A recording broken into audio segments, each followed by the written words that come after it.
JEE advance की एक खासियत है। वो मल्टीपल कॉन्सेप्ट के बहुत सवाल पूछता है। और आज का जो क्वेश्चन है वो एक परफेक्ट एग्जाम्पल है जो तुम अपने जेई एडवांस के पेपर में देख सकते हो। तो फिर आज की वीडियो को बहुत ध्यान से देखना। इसी के साथ क्वेश्चन तुम्हारे सामने आ चुका है। वीडियो को पॉज करके पहले तो क्वेश्चन को विजुलाइज करने का ट्राई करो। पहले सोचो कि कौन कौन से फिजिक्स के प्रिंसिपल्स अप्लाई हो रहे हैं इस क्वेश्चन के अंदर, एंड उसके बाद सॉल्व करना शुरू कर दो। एंड अगेन जो भी तुम्हारा आइडियाज़ है, जो भी तुम्हारे आंसर है, उनको कमेंट्स में ज़रूर मेंशन करो। ऑलराइट, तो शुरुआत करते हैं सोल्यूशन के साथ। तुम्हारे सामने एक सिलेंडर है जिसका मास कुछ गिवन है, और अपन ने उस सिलेंडर को दो स्प्रिंग से अटैच कर दिया है। एक स्प्रिंग जो है वो सेंटर से आर डिस्टेंस पर है, एंड एक जो स्प्रिंग है वो सेंटर से r/2 डिस्टेंस पर है। और उसके बाद हमसे पूछा है कि अगर हमने इस पर्टिकुलर सिलेंडर को थोड़ा सा भी रोटेट कर दिया या फिर मूव कर दिया तो क्या टाइम पीरियड होने वाला है एक स्मॉल ऑसिलेशंस का।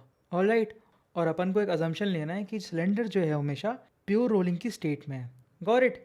तो सबसे पहले जो फेज़ वन होने वाला है इस क्वेश्चन को अटेम्प्ट करने का, वो होने वाला है कि पहले एनालाइज करना कि हमने सिलेंडर को शिफ्ट कैसे किया होगा। क्या हमने सिर्फ इसको सेंटर से रोटेट कर दिया है, या फिर क्या हमने इसके सेंटर ऑफ मास को जस्ट शिफ्ट कर दिया है, कुछ ऐसे क्या किया है हमने।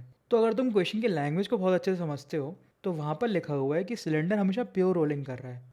राइट, तो अगर मैंने सिलेंडर को हल्का सा पकड़ कर इसके सेंटर ऑफ मास को थोड़ा सा शिफ्ट किया, सपोज मैंने इसको एक्स डिस्टेंस से शिफ्ट कर दिया, तो बिकॉज अपन को पता है ये प्योर रोलिंग कर रहा है, दैट मीन्स ये जो कॉन्टैक्ट पॉइंट है इसकी वेलोसिटी जो होने वाली है ग्राउंड के रिस्पेक्ट में जीरो होने वाली है। तो वहाँ से हम बोल सकते हैं कि सेंटर ऑफ मास की वेलोसिटी हमेशा आर ओमेगा के बराबर होगी। एंड वहाँ से हम बोल सकते हैं कि अगर हमने सेंटर ऑफ मास को एक्स डिस्टेंस से शिफ्ट किया तो जो हमारा सिलेंडर है वो भी थोड़ा एंगल थीटा से रोटेट हो जाएगा।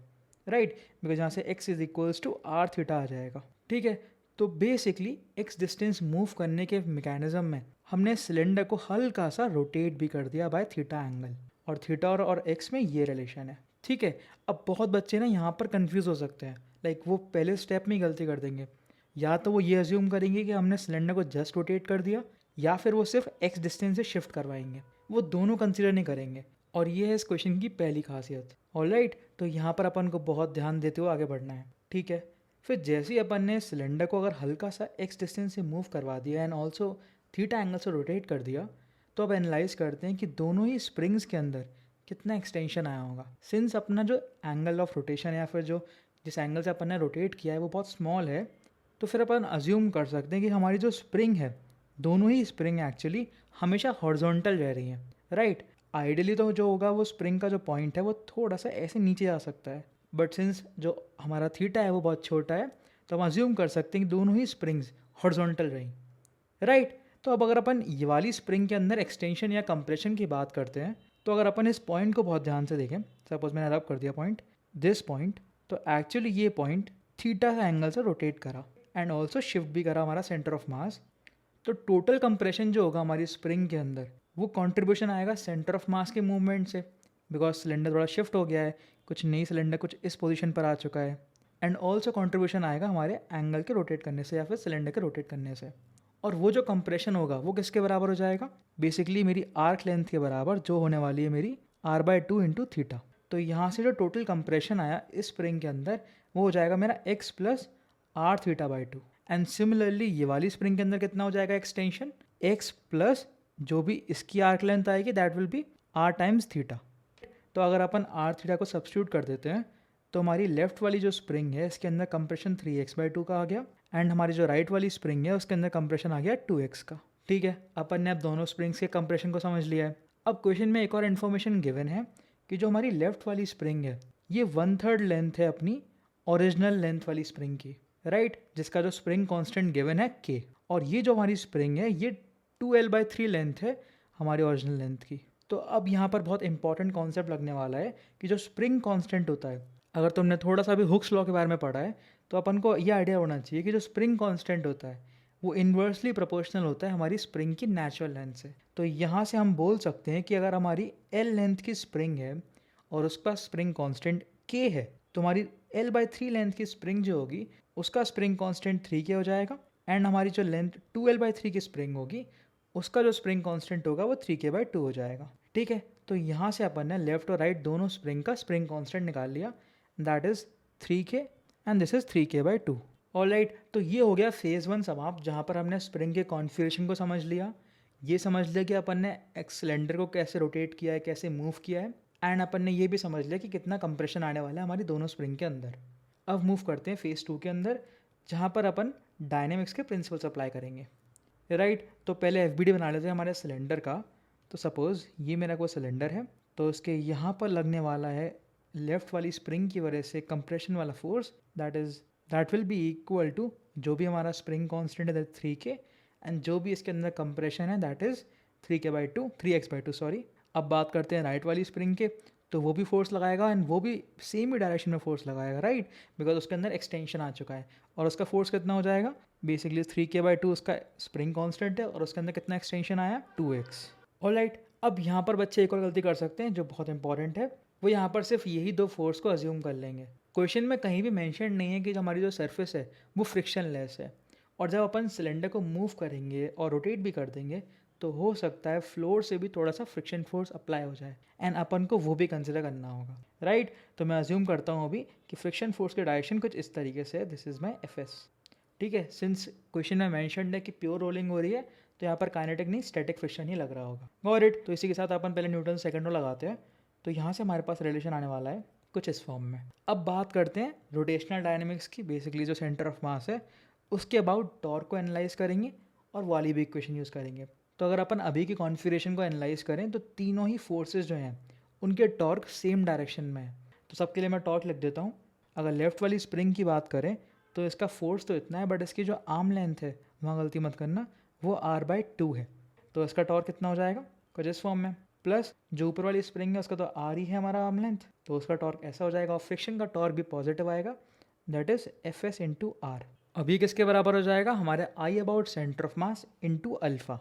अब यहाँ भी ना गलती हो सकती है, बिकॉज यहाँ पर प्रॉपरली मेंशन नहीं है कि ये हॉलो सिलेंडर है या सॉलिड सिलेंडर। तो एक बार पहले मैं यहाँ करेक्शन कर देता हूँ। अपन यहाँ पर अज्यूम करने वाले हैं ये एक सॉलिड सिलेंडर है, ठीक है। My bad for not mentioning it, but अक्सर ऐसा होता है पेपर में मेंशन नहीं होता, बिकॉज ये जो क्वेश्चन है मैंने एक टेस्ट सीरीज से इंस्पायर होकर यहाँ पर बनाया है।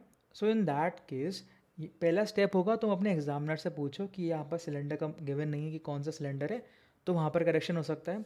बट अगर वो भी पॉसिबल नहीं हो पा रहा तो एक बार डायग्राम को देख लो। ऑल्दो यहाँ पर भले ही r/2 पर है और हो सकता है जो स्प्रिंग है वो सरफेस से ही अटैच्ड हो, बट सिंस अपन ने डायग्राम में अच्छे से देखें तो वो सेंटर लाइन तक आ रही है स्प्रिंग। दैट मीन्स क्वेश्चन जिसने बनाया हुआ है उसने ये अज्यूम किया है कि जो सिलेंडर है वो सॉलिड सिलेंडर है। तो ऐसे केस में अपन को थोड़ा सा डायग्राम देखकर लैंग्वेज को समझकर एक प्रोडिक्शन देना होता है, गॉट इट। तो इस केस में अपन अज्यूम करने वाले हैं हमारा सॉलिड सिलेंडर है।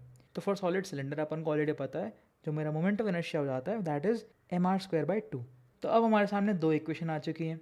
एक बहुत इंपॉर्टेंट इक्वेशन ऑलरेडी अपन यूज़ कर चुके हैं, दैट इज़ कि हमारा जो लोअर मोस्ट पॉइंट था उसकी वेलोसिटी 0 है ग्राउंड के रिस्पेक्ट में। तो हमारे पास acceleration of centre of mass बराबर आ गया r इंटू अल्फा के। अब थोड़ा सा मैनिपुलेशन रह गया है, बेसिकली यहाँ पर r को कैंसिल आउट कर दो, इसको ACM कर दो, r हर जगह से हट जाएगा, एंड अब तुम्हारे सामने इक्वेशन आ जाएगी।